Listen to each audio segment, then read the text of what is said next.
আসসালামু আলাইকুম, hello everyone, সবাই কেমন আছেন? চলে আসলাম আমি রামেন রান্না করার জন্য। তো এখানে রামেনের সসটা রেডি করার জন্য আমি সয়া সস, তারপরে টমেটো সস, নুডলসের যে মশলা ওটা দিয়ে একসাথে মিশিয়ে পানিটা ফুটার পরে পানিতে আমি এগুলা দিয়ে দিই। দেন আগেই আমি নুডলসটা সেদ্ধ করে রাখছিলাম, সেদ্ধ করে নুডলসটার পানি ঝরিয়ে আমি নুডলসটা করে রাখছি আর কি।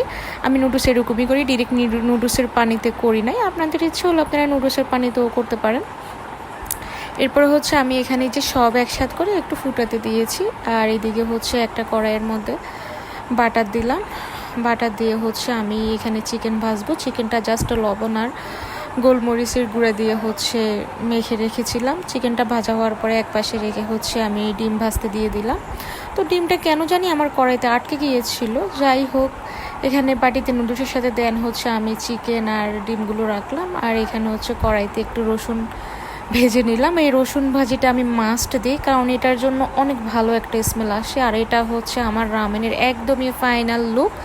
একদম গরম গরম ধোয়া উঠতেছিল, আমি ওটা নিয়েই একদম খেতে বসে গিয়েছিলাম আর ঠান্ডা করার ট্রাই করতেছিলাম। আর আমার রামেনটা অনেক বেশি টেস্ট ছিল।